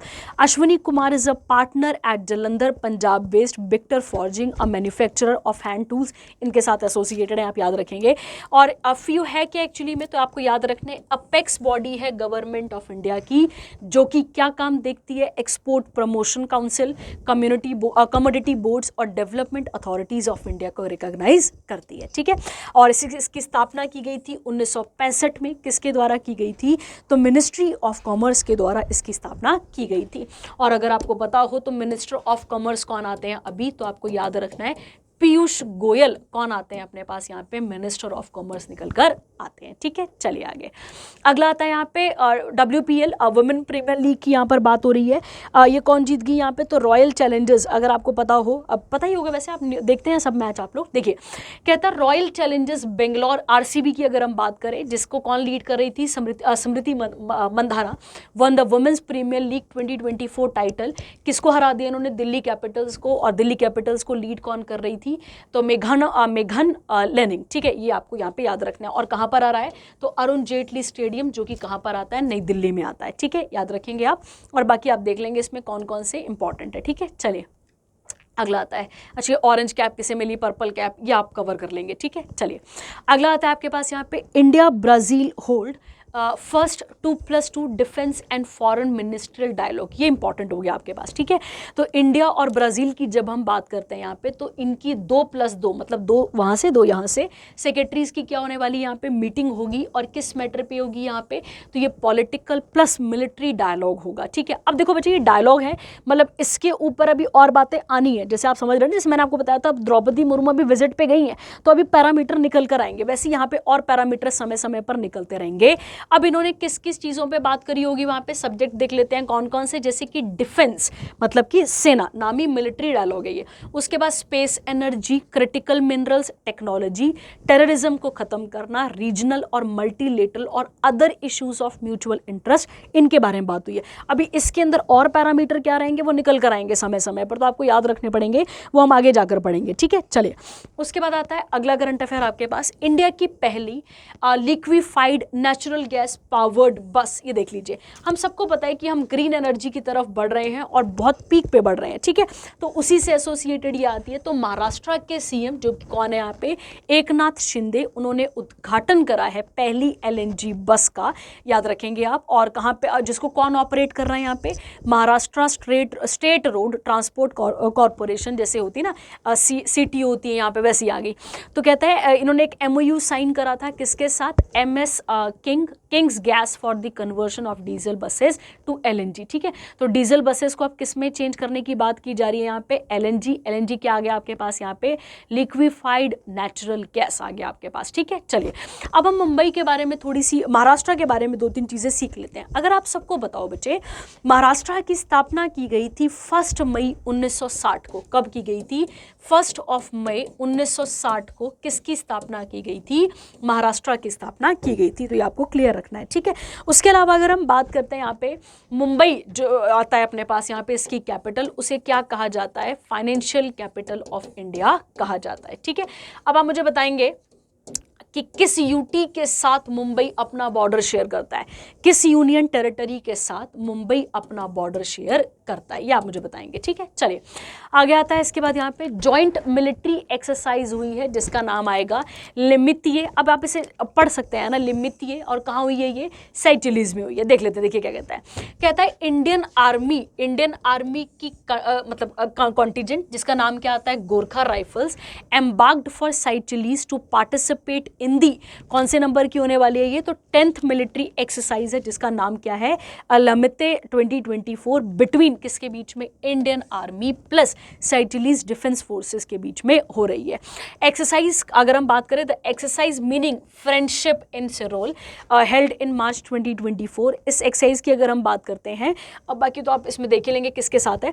उसके बाद आता है प्रेसिडेंट कौन है यहाँ पे, तो वेवल राम कलावन, और कैपिटल क्या आती है इसकी, विक्टोरिया। ठीक है, चलिए हो गया, छोटी सी न्यूज़ है, छोटे छोटे करंट अफेयर है, ये आप कवर कर लेते हैं साथ साथ ही। ठीक है, चलिए। और अगर आपको पता हो बच्चे, तो सेचुलीज की अगर हम बात करें कौन से कॉन्टिनेंट में आता है, तो आप याद रखेंगे अफ्रीका कॉन्टिनेंट में आता है। कौन सा कॉन्टिनेंट आता है बच्चे, अफ्रीका कॉन्टिनेंट, क्लियर रखना है। और इसके साथ 2 ओशंस भी आते हैं। ठीक है, मतलब कि किस ओशन पे आता है, सॉरी, ये तो आपको याद रखना है, इंडियन ओशन, क्योंकि हम सबको पता है जब अफ्रीका की आप बात कर रहे हैं तो अफ्रीका के इस तरफ, मतलब बोलने का मतलब है अफ्रीका के ईस्ट की तरफ इंडियन ओशन आ जाता है। ठीक है, तो कौन सा ओशन आ जाता है आपके पास, ये इंडियन ओशन हमें देखने को मिलता है। ठीक है, चलिए अगला, व्लादिमीर पुतिन, ये तो आप सबको पता है कि कहाँ के प्रेसिडेंट बन गए हैं ये, तो प्रेसिडेंट बने हैं 5th टर्म, अगर हम देखें यहाँ पे प्रेसिडेंट बने हैं कहाँ पे, रशिया के। ठीक है, चलिए रशिया के बारे में अगर आपने थोड़ा बहुत करंट अफेयर अगर आप फॉलो कर रहे हैं तो आपको पहला करंट अफेयर मिलेगा। अगर आपको याद हो तो एक न्यूक्लियर पावर प्रोजेक्ट है जिसका नाम है कुंदनकुलम, क्या नाम है इसका, कुंदनकुलम न्यूक्लियर पावर प्रोजेक्ट, जो कि तमिलनाडु में है। वो भी हम किसकी मदद से चला रहे हैं, तो वो भी हम किसकी मदद से चला रहे हैं, रशिया की मदद से, अगर आपको पता हो। उसके अलावा आपको याद रखना है ब्रह्मोस, ये भी हमने करंट अफेयर में पढ़ा था कि ब्रह्मोस जो मिसाइल है वो भी हम किसकी मदद से यहाँ पर काम कर रहे हैं, रशिया की मदद से कर रहे हैं। ठीक है, तो ये भी आपको याद रखना है। उसके अलावा और भी बहुत सारी चीज़ें हैं अगर आपको पता हो। ठीक है, मतलब अगर हम देखें तो बहुत सारी चीज़ें हम किसकी मदद से यहाँ पर लॉन्च कर पा रहे हैं, अभी रशिया की मदद से। और अगर आपको पता हो तो हमने पहली सैटेलाइट जिसका नाम था आर्यभट्ट, वो भी किसकी मदद से लॉन्च करी थी, तो वो भी हमने किसकी मदद से लॉन्च करी थी, रशिया की मदद से। ठीक है, चलिए तो अभी कौन जीत गए हैं तो आपको ये तो याद ही रहेगा, और ये बार बार न्यूज़ में चले ही रहते हैं, इनको देखते ही रहते हैं आप, तो आप देख लेंगे। ठीक है, चलिए अगला आता है इंटरनेशनल डे ऑफ हैप्पीनेस, है ना। ये हैप्पीनेस गायब हो गई है वैसे तो, देखो कौन सा देश खुशहाल है। ठीक है, देख लेते हैं। कहता है यहाँ पे 146 कंट्रीज का डेटा लिया गया, उसमें से इंडिया का रैंक कितना है, 126। मतलब हम कम दुखी रहते हैं, मतलब है ना, बात यहाँ पे आ गई, हम दुखी रहते हैं यहाँ पे, ये आपको याद रखना है। कौन सी कंट्री टॉप कर रही है, तो हम सबको पता है ये छोटे छोटे जो देश हैं, है ना, ये खुशी रहते हैं पगले, तो आपको याद रखना है फिनलैंड जो है वो क्या है यहाँ पे, वर्ल्ड का हैप्पीएस्ट कंट्री आता है, ये आप याद रखेंगे। फिनलैंड के बाद कौन से आते हैं, तो डेनमार्क, आइसलैंड, स्वीडन, इजराइल भी सुखी है, देख लो भाई हमसे, है ना, ये भी आप देख सकते हैं। उसके बाद थीम क्या आती है इसकी, हैप्पियर टुगेदर, याद रखना है आपने। और इस डे को मतलब किसकी वजह से सेलिब्रेट किया जाता है, तो यूनाइटेड नेशन की, मतलब ये एनुअली इसको ऑब्जर्व करता है, सॉरी। ठीक है, चलिए अगला आता है। कहता है united nation French language day कब मनाया जाता है, 20 मार्च को मनाया जाता है। ठीक है, देखिए बेटा, एक्चुअली में अगर हम देखें यहाँ पे तो यूनाइटेड नेशन की जब आप बात करते हो तो ये मल्टीलिंगुअलिज्म और कल्चरल डाइवर्सिटी को भी प्रमोट करता है। साथ ही साथ अगर हम देखें तो 6 लैंग्वेजेस चलती हैं कहाँ पे, यूएन के अंदर, उनके बारे में बात हो रही है। वो 6 कौन कौन सी हैं, अराबिक, उसके बाद चाइनीज़, इंग्लिश और फ्रेंच। और फ्रेंच वाला डे हम कब मना रहे हैं, 20 मार्च को मना रहे हैं। और उसके अलावा कौन सी, रशियन और स्पेनिश भी आती है। ठीक है, चलिए अगला आता है आपके पास वर्ल्ड ओरल हेल्थ डे 2024 मार्च 20। देखो बच्चे, ओरल जब भी आप बात करते हैं, बोलने का मतलब हो गया कि जैसे अगर आप इस बात को समझे, जो हमारे मुंह पे जो बीमारियां होती हैं बेटा, ठीक है, मुंह से होने वाली बीमारियां, ओरल डिजीजेस, जिसमें अगर हम देखें तो टोबैको से होने वाले हमारे दांत खराब हो गए, है ना, मसूड़े खराब हो जाना, उन सब के बारे में यहाँ पर बात हो रही है। तो इसे कब मनाया जाता है, 20 मार्च को मनाया जाता है। इसकी थीम क्या है, happy mouth is a happy body, याद रखेंगे आप। और इसके हेडक्वार्टर, अच्छा कहता है यहाँ पे एफडीआई की अगर हम बात करते हैं यहाँ पे इज अ नॉन गवर्नमेंट, मतलब वर्ल्ड की जो वर्ल्ड डेंटल फेडरेशन जो है इसकी बात करें, ये नॉन गवर्नमेंटल ऑर्गेनाइजेशन है and one of the oldest professional organisation in the world, जिसका हेडक्वार्टर हमें देखने को मिलता है जिनीवा, स्विट्जरलैंड में। देखो ये दांत बने ना प्यारे प्यारे से, आप देख लेंगे, ठीक है। चलिए अगला आता है important news, very very important, ठीक है, क्योंकि पिछले साल भी यूनेस्को वाले आए और इंडिया में अगर आपको याद हो तो कर्नाटका में एक यूनेस्को साइट जोड़कर गए थे, और प्लस किसे जोड़ा था इन्होंने यहाँ पे, शांति निकेतन वेस्ट बंगाल में, जो कि किसके साथ एसोसिएटेड है, रविंद्रनाथ टैगोर के साथ, उन्हें ऐड करा था। अब ये लोग 6 और जगहें हैं जिनको किस लिस्ट में डालकर गए हैं, यहाँ पे टेंटेटिव लिस्ट है अभी वर्ल्ड हेरिटेज साइट की यूनेस्को की, उसको ऐड किया गया है। अब इनको हम डिटेल में तो यहाँ नहीं पढ़ेंगे, जो बच्चा मध्य प्रदेश के लिए तैयारी कर रहा होगा उसके लिए ज़्यादा काम का है कि किसने बनवाया किसने नहीं बनवाया, तो उनको साइट्स को देख लेते हैं। कहता है ग्वालियर फोर्ट पहला आता है, खूनी भंडारा आ गया आपके पास, उसके बाद आता है Bhojeshwar Mahadev temple, rock art site of Chambal valley, the historic ensemble of Dhamnar and the Gond monuments of the Ramnagar. इन सबको किस में डाला गया है, वर्ल्ड की यूनेस्को हेरिटेज साइट में इनको डाला गया है।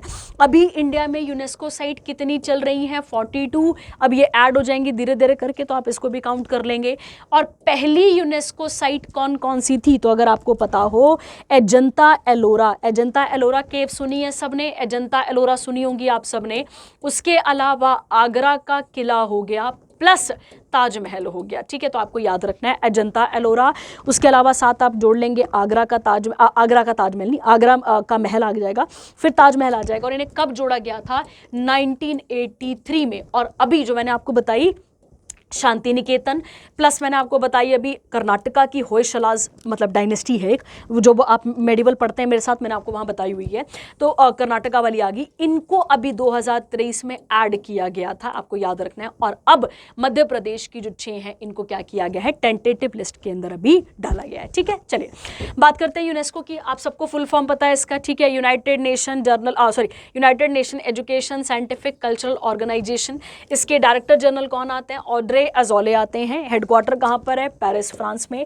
स्थापना कब की गई थी, 1945 में, पर काम कब से शुरू करा था, 1946 से, ठीक है। चलिए आगे बढ़ते हैं, इसके बाद अगला करंट अफेयर देख लेते हैं। अगला आता है आपके पास यहाँ पे, अगला आता है एक मिनट, हाँ, इंडिया का पहला इंडोर एथलेटिक्स सेंटर अब ये कहाँ पर खुला है, अब देखते हैं बच्चे इसके बारे में और बात कर लेते हैं। देखिए क्या लिखा है, कहता है नवीन पटनायक जो कि सीएम है कहाँ के, उड़ीसा के, उन्होंने इंडिया का पहला इंडोर एथलेटिक सेंटर खोला है, जो कि कहाँ पर होगा, कलिंग स्टेडियम इन भुवनेश्वर, उड़ीसा। अगर आपको पता हो उड़ीसा का पुराना नाम ही आता है कलिंग, और कलिंग पर पहला कब्जा किसने कहा, मतलब अटैक किसने करा था, अशोका ने भी, कलिंग वॉर आपने सुनी होगी। कहता है Mondo SpA an Italian firm has set up 1000 square metre track, first of its kind in India. The stadium has facilities. अब इसमें क्या क्या होगा, एथलेटिक्स है तो मतलब long jump, triple jump, 100 metre, उसके अलावा 200 मीटर रेस, पोल वॉल्ट हो गया, शॉर्ट पुट हो गया, ये सब यहाँ पर क्या किया गया है, इनॉग्रेट किया गया। इस प्रकार ये इंडिया का लार्जेस्ट इंडोर स्टेडियम बन गया है, जिसका जो है वो मल्टीपर्पज़ कामों के लिए इसको प्रयोग किया जाएगा। और कहाँ हुआ इसका, कहाँ की गई इसकी स्थापना, तो आपको याद रखना है उड़ीसा के भुवनेश्वर में। कहता है Kalinga indoor athletics arena track field received the world class first athletic facility certificate from world athletics in दिसंबर 2023 को भी, ठीक है। तो आपको याद रखना है इसके बारे में भी, ठीक है, इंपॉर्टेंट है, याद रखेंगे आप। अच्छा, आप सब जानते हैं रतन टाटा जी को, ठीक है, इनको जो है वो फिलैंथ्रोपिक, आपको पता होगा फिलैंथ्रोपी जो वर्ड है वो किसके लिए यूज़ किया जाता है, चैरिटेबल, मतलब जो लोग चैरिटी करते हैं, ठीक है, जो चैरिटी करते हैं उनके लिए ये वर्ड्स का प्रयोग किया जाता है। जैसे आपने अंबानी के साथ भी ये वर्ड जोड़ा मतलब सुना ही होगा, वो उनके साथ भी सुना होगा। देखिए कहता है रतन नेवल टाटा, इनको अवार्ड मिला है पीवी नरसिम्हा राव मेमोरियल। अगर आपको पता हो बच्चे तो पीवी नरसिम्हा जो हैं वो अपने पास 9th नंबर के प्राइम मिनिस्टर रहे हैं। कौन से प्राइम मिनिस्टर रहे हैं बच्चे, तो आपको याद रखना है 9th नंबर के क्या रहे हैं, हमारे पास पीएम रहे हैं। और इनका टाइम रहा है 1991 से लेकर 1996 तक का, किसका, पीवी नरसिम्हा राव का, ठीक है। तो ये आपको क्लियर रखना है इनका टाइम पीरियड। और कौन से नंबर के पीएम थे, तो 9th नंबर के पीएम थे। इनके टाइम पीरियड पे दो बड़े इवेंट हुए थे, एक 73rd अमेंडमेंट और एक हुआ था 74th अमेंडमेंट। आप मुझे बताएंगे 73rd क्या है, 74th क्या है, ठीक है। और हाँ, ये आप मुझे बताएंगे, ठीक है। अब देखिए क्या कहता है, अब यहाँ पे समझ गए ना पीवी नरसिम्हा राव कौन है। और अभी अगर आपको पता हो, अभी recently prime minister of India ने अनाउंस करा था कि पीवी नरसिम्हा को पोस्टमसली, मतलब उनके मरने के बाद, अवार्ड दिया जाएगा। कौन सा वाला? इंडिया का हाईएस्ट सिविलियन अवार्ड, जिसका नाम क्या आता है? भारत रत्न, ठीक है। चलिए, कहता है अगर हम बात करें तो फिलंट्रॉफी, इनको कौन सा अवार्ड मिला है? रतन टाटा जी को PV Narasimha Rao memorial award मिला है। ये आप याद रखेंगे अगर आपको पता हो तो। ये आधे से ज़्यादा अपना पैसा क्या कर देते हैं? दान पुण्य कर देते हैं, मतलब बांटी देते हैं। Half of the income charity में चली जाती है। जैसे कि इनके हेल्थ की फील्ड में बहुत सारी आपने पिक्चर देखी होंगी जिसमें कैंसर इंस्टीट्यूट दिखाया जाता है, वो इनका है। मतलब बहुत सारी जगहों पर इनका काम चलता है, ठीक है। चलिए आगे आता है इसके बाद अगला। अच्छा, गवर्नर ऑफ तेलंगाना, और अपने पास कौन आते हैं? Lieutenant governor of Puducherry. अब ये अपॉइंट हुए हैं, देख लेते हैं। कहते हैं जो झारखंड के गवर्नर है जिनका नाम है सीपी राधाकृष्णन, इनको एडिशनल चार्ज मिला है। आप सबको पता है कि जो सेम टाइम पे एक जो गवर्नर होता है उसको एडिशनल चार्ज दिए जाते हैं, तो इनको एडिशनल चार्ज मिला है took additional charge as the governor of Telangana. कहाँ के बने हैं अभी ये? तेलंगाना के भी, प्लस इनको एक और चार्ज दे दिया गया है, लेफ्टिनेंट गवर्नर ऑफ पुडुचेरी। अब पहला क्वेश्चन, गवर्नर कहां पर होते हैं? स्टेट में। लेफ्टिनेंट गवर्नर कहां पर होते हैं? यूटी में। ये याद रखेंगे। कहता है अब ये एक्सरसाइज कौन से आर्टिकल के अंदर पावर कर रहे हैं? ये तो 155 ऑफ द इंडियन कॉन्स्टिट्यूशन। और इनको अपॉइंट कौन करते हैं? तो आपको याद रखना है, प्रेसिडेंट अपॉइंट करते हैं। और अभी अपनी प्रेसिडेंट कौन है? द्रौपदी मुर्मू। आर्टिकल 159 कहता है कि जो ओथ है वो गवर्नर को कौन दिलाएगा? Chief justice of the state, मतलब तेलंगाना हाई कोर्ट का जो चीफ जस्टिस होगा वही इनको क्या दिलाएगा? यहाँ पे शपथ दिलाएगा। अगर वो एब्सेंट है तो कौन दिलाएगा? सीनियर मोस्ट जज ऑफ सीनियर मोस्ट जज of that particular high court. कौन दिलाएगा इनको? सीनियर मोस्ट जज ऑफ हाई कोर्ट। आर्टिकल की बात करें गवर्नर की तो 153 से लेकर 167 तक किससे डील करता है? गवर्नर के यहाँ पे डील करता है, ठीक है। चलिए, हो गया आपके पास ये वाला भी एडिशनल चार्ज मिला है, याद रखेंगे आप। कहता है इसके बाद यूके ने सक्सेसफुली टेस्ट करा है first laser weapon dragon fire. अब हमारे दिमाग में ये देखो, बीम देख रहे हैं आप, लाइट बीम देख रहे हैं, इसके बारे में बात करते हैं, ठीक है। देखिए, आपको याद है मैंने आपको एक पिछले करंट अफेयर में MIRV टेक्नोलॉजी के बारे में भी बताया था, ठीक है। तो इंडिया उसमें टॉप कर रहा था। टॉप बोलने का मतलब है हमने उसको ज्वाइन कर लिया था। अब ऐसे यहाँ पर एक और आई है। अब ये यूके ने करी है, इंडिया ने नहीं करी है। इंडिया भी अभी देखो कब करता है, ठीक है।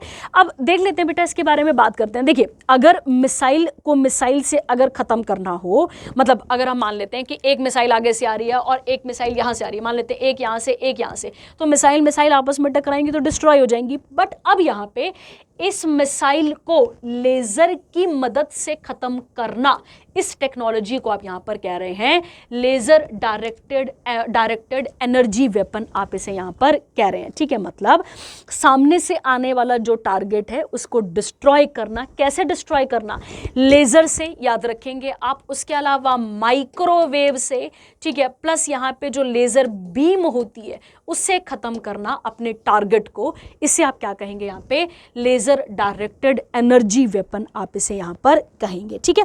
ये किस किस को डिस्ट्रॉय कर सकता है? ड्रोन को डिस्ट्रॉय कर सकता है, मिसाइल को डिस्ट्रॉय कर सकता है, और जो बड़ी बड़ी बेसाल्टिक मिसाइल होती है इनको भी क्या कर सकता है? यहां पर खत्म कर सकता है, ठीक है। और अगर आपको पता हो तो हमारे इंडिया में भी DRDO ने ये अनाउंस करा था कि हम दुर्गा 2 करके जो है वो क्या लेकर आ रहे हैं? लेजर वेपन तैयार कर रहे हैं, ठीक है। तो ये DRDO ने भी कहा था, तो हम भी इस टेक्नोलॉजी की तरफ बढ़ रहे हैं। पर अभी पहला देश कौन हो गया यहाँ पे?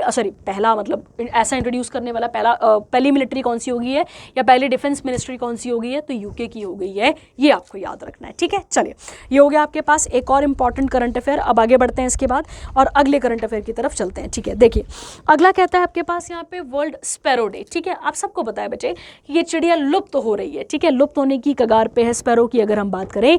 और स्पैरो जो है अब वो बिहार का स्टेट वर्ड भी है, अगर स्टेट बर्ड है, याद रखना।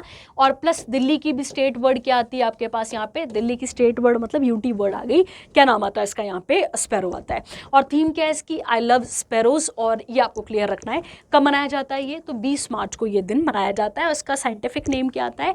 पेसर डोमेस्टिकस, डोमेस्टिकस ऐसे समझ लो क्योंकि ये हमें घरों में देखने को मिलती थी, ठीक है, तो घरों में हमें देखने को ये प्रॉपर तरीके से मिला करती थी। चलिए अगला आता है, इसके बाद यहाँ पे रेशियल डिस्क्रिमिनेशन की बात हो रही है और इस दिवस को हम कब मनाते हैं, 21 मार्च को इसे मनाया जाता है, ठीक है। अगर आप इसके बारे में बात करें तो हमारा आर्टिकल 15 भी यही कहता है, पता ना आपको कि हम डिस्क्रिमिनेशन नहीं कर सकते, ये आपने पढ़ा है वहाँ पे भी, ठीक है। चलिए इसकी थीम देख लेंगे और ह्यूमन राइट के हेडक्वार्टर कहाँ पर आपको देखने को मिलते हैं, तो जिनीवा स्विट्जरलैंड में इसकी हेडक्वार्टर आपको देखने को मिलते हैं, ठीक है। चलिए आगे बढ़ते हैं। इसके बाद कहता है ग्रिड इंडिया ग्रांटेड मिनी रत्न कैटेगरी 1 स्टेटस, ठीक है, मिनी रत्न। अब देखिए भैया ये इंपॉर्टेंट है आपके लिए, ठीक है। अगर आपको पता हो तो जैसे अगर हम इसके बारे में बात कर लेते हैं, देखो एक्चुअली में क्या होता है कि जो गवर्नमेंट ऑफ इंडिया है उसने जो सेंट्रल पब्लिक सेक्टर एंटरप्राइजेज हैं इनको 3 पार्ट्स में डिवाइड कर रखा है। उसमें से एक आती है आपके पास महारत्न, जो कि बहुत बड़ा टैग हो गया आपके पास, जिनकी ग्लोबल प्रेजेंस होती है, ऐसी कंपनीज जिनकी ग्लोबल प्रेजेंस होती है। उसके अलावा सेकंड आती है आपके पास यहाँ पे नवरत्न, याद रखना है आपने। उसके अलावा तीसरी आपके पास आती है मिनी रत्न। अगर क्रोनोलॉजी की बात करें तो इस तरीके से इसको अरेंज किया जाता है और मिनी रत्न के अंदर भी कैटेगरी 1 और मिनी रत्न के अंदर आती है कैटेगरी नंबर 2 आती है, ठीक है, याद रखेंगे आप। देखिए कहता है grid controller of India limited, इसको मिनी रत्न कैटेगरी 1 के अंदर क्या कर दिया गया है, ऐड किया गया है, ठीक है, क्लियर हो गया। अब ऐसी बहुत सारी कंपनीज हैं। देखिए एक्चुअली में सीपीएससी जो आप यहाँ पर पढ़ रहे हैं, सीपीएससी पढ़ा ना आपने, सेंट्रल पब्लिक सेक्टर एंटरप्राइजेस, जब इनकी बात करते हैं इसका मतलब है जहां सेंटर गवर्नमेंट का 51% या उससे ज्यादा शेयर लगा हुआ है उन्हें कहा जाता है सीपीएससी। क्या कहा जाता है उनको, सीपीएससी कहा जाता है। क्लियर हो गया ये वाला आपके पास। अब मिनी रत्न की भी आगे 2 कैटेगरीज है, उसमें फिर इन्वेस्टमेंट कितनी है, नेट प्रॉफिट कितना है, ये सब काउंट किया जाता है। इस पे ना बढ़कर आपको मेन किसको हमेशा याद रखना है, यहाँ पे महारत्न आपको याद रखना है, ठीक है। चलिए कहता है अगर हम बात करें इस ग्रिड इंडिया का पुराना नाम क्या था, तो power system operation corporation limited, जिसको पॉस्को भी कह देते हैं आप, यहाँ पे एक पॉस्को एक्ट भी है वो अलग है। उसके बाद है मिनी रत्न। अब देखो मिनी रत्न बनने के लिए क्या क्या चीजें चाहिए समझ गए ना यहाँ पे। ऐसी महारत्न बनने के लिए अलग कैटेगरी होंगी, नवरत्न के लिए मतलब मिनी रत्न पहले क्या बनेगी, कैटेगरी 2, फिर क्या जाएगी कैटेगरी 1, फिर क्या बनेगी नवरत्न, फिर महारत्न बनती है। चलिए देखते हैं। कहता है मिनी रत्न अगर आपको कैटेगरी 1 के अंदर ऐड होना है तो बोलता है कि आपको must have made profit in the last 3 years continuously. तो आपका प्रॉफिट पिछले 3 सालों से देखा जाएगा। प्री टैक्स प्रॉफिट मतलब टैक्स देने से पहले वाला कितना होना चाहिए, 30 करोड़ या उससे ज़्यादा होना चाहिए। कितने सालों में, एटलीस्ट 1 ऑफ दी 3 ईयर्स। और आपकी जो नेट वर्थ है वो पॉजिटिव होनी चाहिए। अभी थोड़ी सी इकोनॉमिकली वाली न्यूज़ मतलब बातें आ जाती हैं, थोड़ा सा इसको अगर कभी मौका मिलेगा तो मैं आपको डिटेल में इसके बारे में समझाऊंगी, ठीक है। और अभी आपको याद रखना है कि मिनिस्ट्री ऑफ पावर कौन है, तो यहाँ पे लिखा है ना मिनिस्ट्री ऑफ पावर, तो आ जाएंगे आपके पास राजकुमार सिंह, ठीक है। कौन आ जाते हैं, राजकुमार सिंह आ जाते हैं, ठीक है। चलिए ये वाला करंट अफेयर भी आपके पास यहाँ पे वाइंड अप हो जाता है। चलिए आगे बढ़ते हैं। अगला आता है सरस्वती सम्मान। पहला क्वेश्चन, सरस्वती सम्मान की आप बात करते हो किस फील्ड में मिलता है, पहला क्वेश्चन आपके पास। अगेन लिटरेरी वर्क में मिलता है। और आपने ऐसी चमेली पढ़ा था, चमेली वाला किस में मिलता था, याद करिए, जर्नलिज्म की फील्ड में। किस फील्ड में मिलता है, लिटरेरी में। और अगर आपको पता हो पहले रेसिपिएंट कौन थे, हरिवंश राय बच्चन। पता ना हरिवंश कौन है यहाँ पे, अमिताभ बच्चन के पापा जी, ठीक है। हरिवंश राय बच्चन को पहला सरस्वती सम्मान से नवाजा गया था। और आपको याद रखना है फीमेल कौन थी पहली, तो उनका नाम आएगा, अगर फीमेल पूछेगा तो बालामणि अम्मा, ठीक है। कौन आएंगी आपके पास, बालामणि अम्मा, ये पहली फीमेल हो गई। इनका भी एक लिटरेरी वर्क था, उनके लिए इनको मिला था। और सबसे पहली बार किसको मिला था, हरिवंश राय बच्चन को ये अवार्ड से नवाजा गया था, ठीक है। इन्हें कब नवाजा गया था, 1995 को। और जब ये बना था, कब बना था ये वाला, 1991 में, तो इनको 1991 में दिया गया था, ठीक है। तो सरस्वती सम्मान नाम से क्लियर हो रहा है आपको, इस फील्ड में मिलता है। कहता है एक रेनाउंड मलयालम पोएट हैं जिनका नाम है प्रभ वर्मा, उनको वो जो हैं वो अभी रेसिपिएंट बने हैं किसके, सरस्वती सम्मान 2023 के। क्यों, क्योंकि उन्होंने एक पोएटिक वर्क लिखा है जिसका नाम है रौद्र सात्विकम।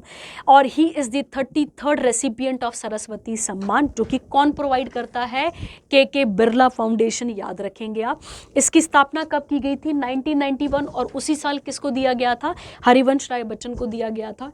और अगर हम बात करें यहाँ पे तो ये किसके बारे में बात करता है, मतलब कितनी लैंग्वेजेस में बात करता है? आर्ट शेड्यूल, मतलब कितनी लैंग्वेजेस हो गई आपके पास? 22 हो गई।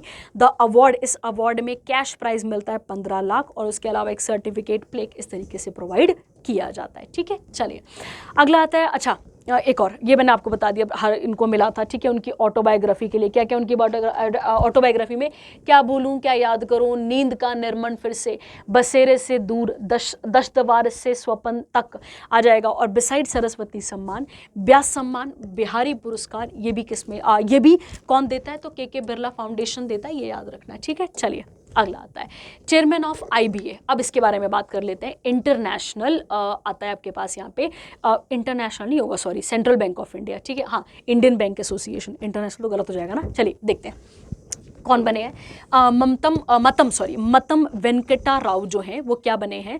CEO, managing director of central bank of India थे। अब इनको इंडियन बैंक एसोसिएशन का क्या बना दिया गया है? सीईओ, यहाँ पर चेयरमैन, सॉरी यार गलत हो जा रहा है, चेयरमैन इनको यहाँ पर बना दिया गया है। ठीक है, तो आप याद रखेंगे इनको क्या बनाया गया है? यहाँ पे चेयरमैन बनाया गया है। ठीक है, अब देख लेते हैं इनके बारे में। देखिए बेटा, एक्चुअली में ये आईबीए है क्या? तो आईबीए एक ऐसी रिप्रेजेंटेटिव बॉडी है बैंक की, जो कि बैंक से रिलेटेड बहुत सारे इश्यूज को डील करती है, जैसे अपॉइंटमेंट और भी बहुत सारी चीज़ें होती हैं, उनको यहाँ पर देखती है।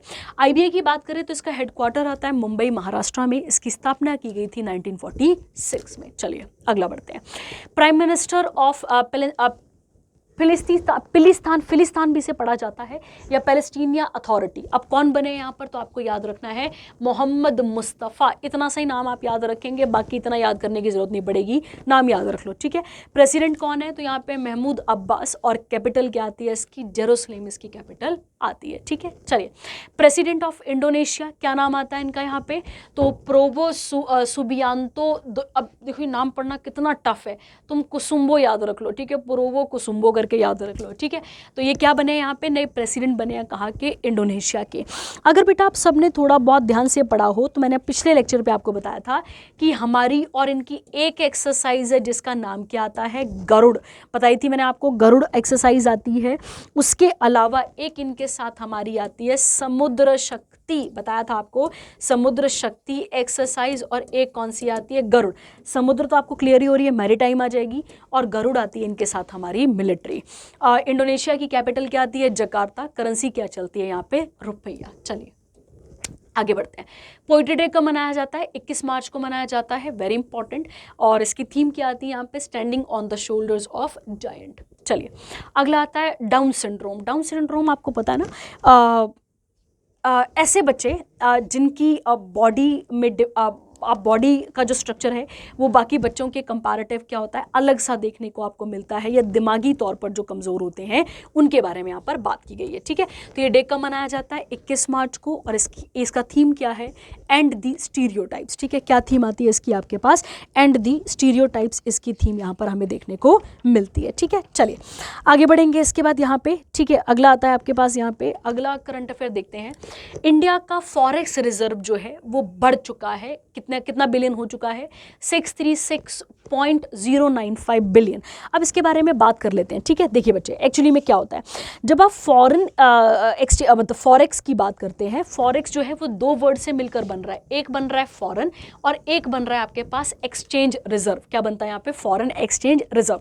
अब इसकी डेफिनेशन यहाँ पे लिखी हुई है, पढ़ के देखते हैं। देखिए क्या लिखा है, कहता है फॉरेन एक्सचेंज रिजर्व, जिसे फॉरेक्स भी कहा जाता है और एफएक्स रिजर्व भी कहा जाता है, ये कैश होता है या फिर अदर रिजर्व एसेट होता है। मतलब किसी देश से आने वाला पैसा कह सकते हैं आप, जैसे कि इंडिया में पाउंड में पैसा आता है। ठीक है, आप सबको पता है येन में पैसा आता है, उसके अलावा डॉलर में, और ज़्यादा करके किस में आता है? डॉलर में आता है, सबको पता है। ठीक है, ये जो पैसा है, ठीक है, अब इसके बारे में बात करते हैं। या तो कैश आया आपके पास, या तो एसेट आ गया किसी तरीके का, सच एज गोल्ड आ गया बाय द सेंट्रल गवर्नमेंट, और other monetary authority that are primarily available to balance payment of the country, influence the foreign exchange rate of its currency and to maintain confidence in financial market। मतलब सीधी बात है कि India के foreign exchange का मतलब हो गया कि ऐसा कैश, या फिर मतलब आप ऐसा कह सकते हैं ऐसा पैसा जो दूसरे देशों से आता है, और या फिर एक प्रकार के एसेट होते हैं ये हमारे देश के लिए, जो कि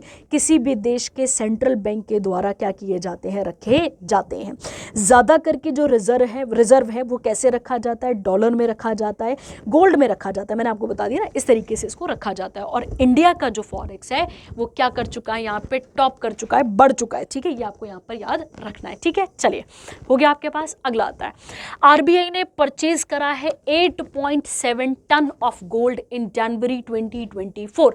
अब देखिए बेटा, एक्चुअली में जब हम बात करते हैं इसके बारे में, देखिए अगर हम बात करते हैं सीधा सीधा करंट अफेयर है कि आरबीआई ने क्या परचेज करा है, यहाँ पे गोल्ड को परचेज करा है। अब क्यों करा है, यहाँ पे central bank is diversifying its forex reserve and hedging against foreign currency risk by adding gold to its reserve. ठीक है, तो गोल्ड रखा जा रहा है ताकि माड़े टाइम पर इसे क्या किया जाए, यूटिलाइज किया जा सके और रखा जा सके, यूज़ किया जा सके।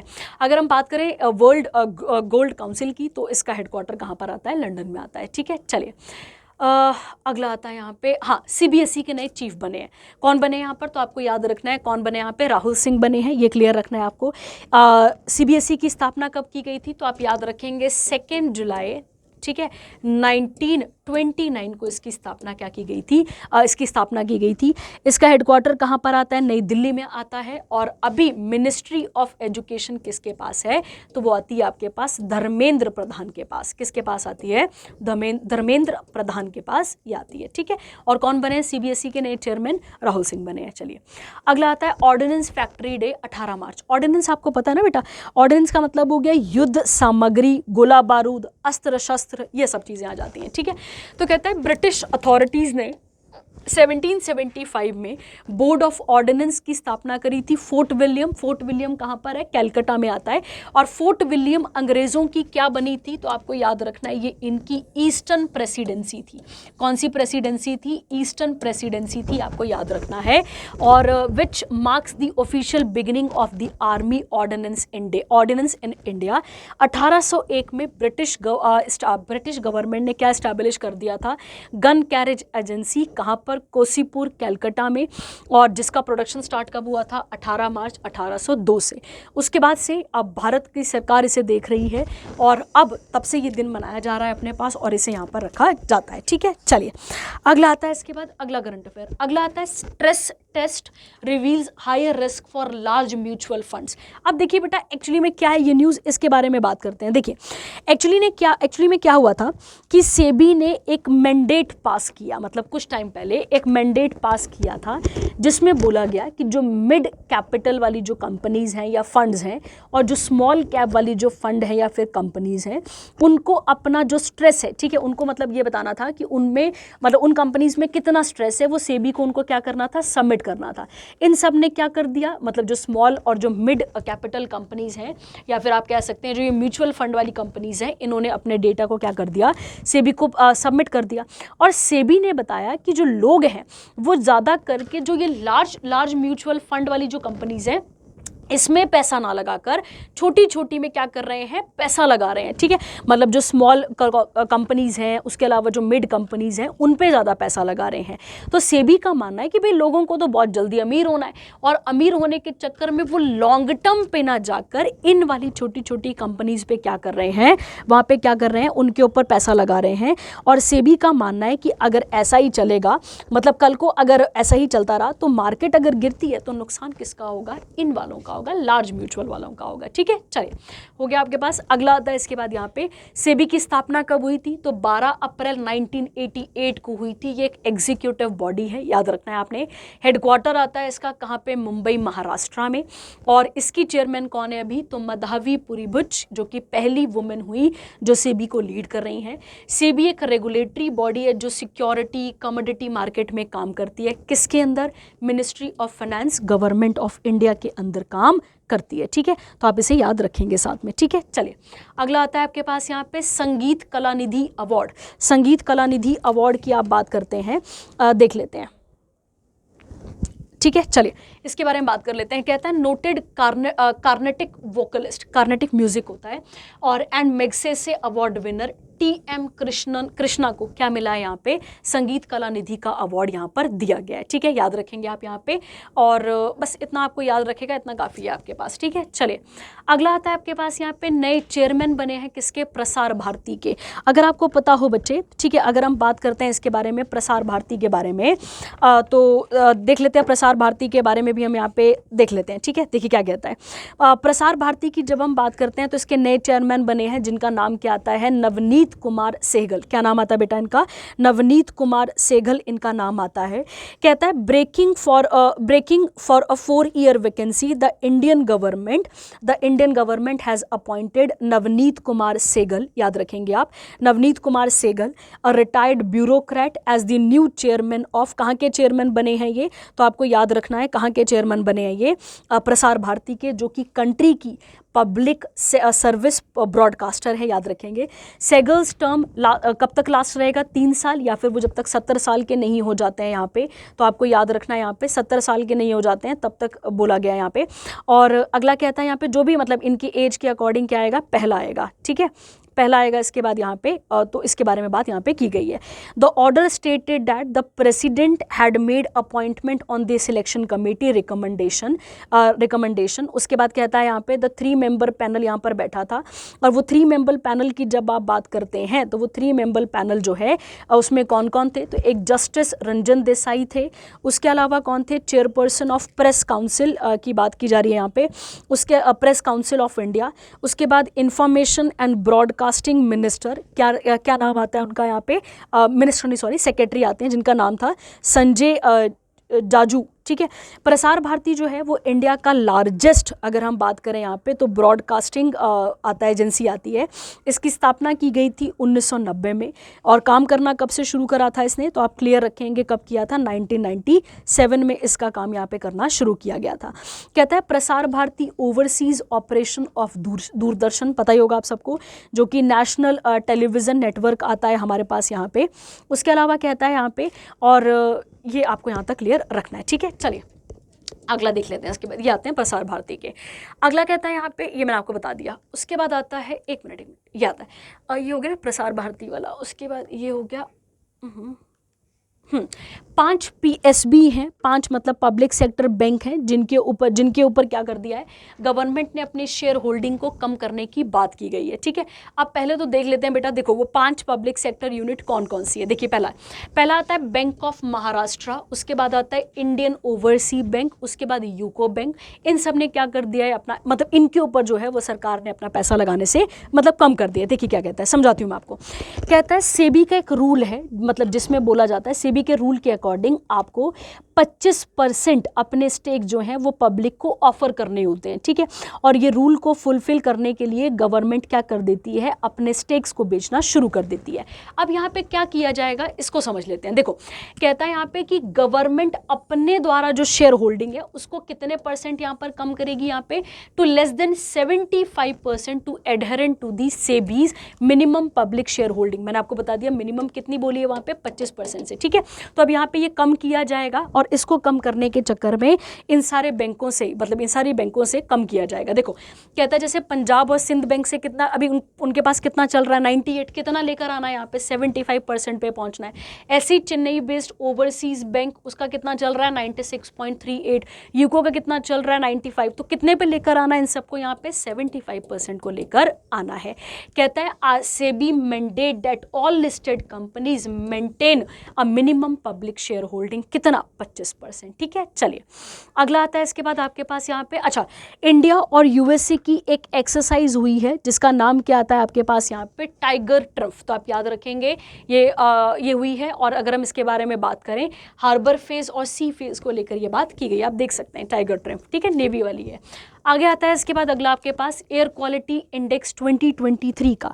अगर हम बात करें बच्चे, तो एयर क्वालिटी की जब हम बात करते हैं, आप सबको पता है, आप सब सुन भी रहे हैं इसको, कि नई दिल्ली की जब आप बात करते हैं तो वर्ल्ड की मोस्ट पॉपुलेटेड कैपिटल सिटी है, और चौथी बार लगातार कहता है बिहार का बेगूसराय जो है वो वर्ल्ड का मोस्ट पॉल्यूटेड मेट्रोपॉलिटन एरिया देखकर आता है। और इंडिया की जब हम बात करते हैं तो इंडिया में तीसरा वर्स्ट एयर क्वालिटी इंडेक्स है। पहला किसका है? बांग्लादेश का। दूसरा किसका आता है बच्चे? पाकिस्तान का। और तीसरा किसका आता है? तो तीसरा किसका आता है? इंडिया का आता है। तो ये आपको यहाँ पर क्लियर रखना है, ठीक है। चलिए, ये हो गया आपके पास। और सबको पता है कि वर्ल्ड मतलब ये जो एयर क्वालिटी है वो हमें क्या बताती है कि एयर की क्वालिटी क्या है हमारे पास, ठीक है। चलिए, लास्ट न्यूज़ पे आते हैं आपके पास। आरबीआई पेनलाइज तमिलनाडु, उसके बाद मर्चेंटाइल बैंक एंड डीसीबी। आप सबको बताएं कि आरबीआई के अंदर अपने अपने नॉर्म्स होते हैं, उन नॉर्म्स को ना फुलफिल करने पे आरबीआई अपने अपने तरीके से क्या लगाता है? इन सब के ऊपर चार्जेस लगाता है। उसके बारे में बात की जा रही है। देखिए, कहता है RBI has imposed a monetary मतलब पैसे पेनल्टी लगाई है 1.3 करोड़ की, किस पे? Tamil Nadu mercantile bank limited. और क्यों लगाई गई है? For non compliance with certain direction. अब ये किसने दिए थे भाई? आरबीआई ने। उस पर काम नहीं करा तो उसके ऊपर क्या लगाया गया? इनके ऊपर चार्ज लगाया गया है। दूसरा कितना लगाया गया? तो 63.6 लाख का किसके ऊपर? डीसीबी बैंक के ऊपर। याद रखना है आपने। और क्यों लगाया गया है? इनके अलग अलग कारण है बच्चे, ठीक है, क्योंकि एक कारण नहीं हो सकता, ठीक है। आरबीआई के अंदर बहुत सारे पैरामीटर्स आते हैं, उनके एक्टों के अंदर, उसके अकॉर्डिंग क्या किया जाता है? ये चार्जेस लगाए जाते हैं, ठीक है। इस बार हमने आरबीआई के बारे में वो नहीं करा कि आरबीआई की स्थापना कब हुई थी। अगर आपको याद हो, हम पिछले लेक्चर में इसके बारे में बात कर चुके हैं, ठीक है। तो आप बार बार पढ़ेंगे तभी रिवाइज होगा और तभी आप इसको देख पाएंगे, ठीक है। चलिए, तो आई थिंक आपको यहाँ तक करंट अफेयर क्लियर हो चुके होंगे। Thank you, have a nice day.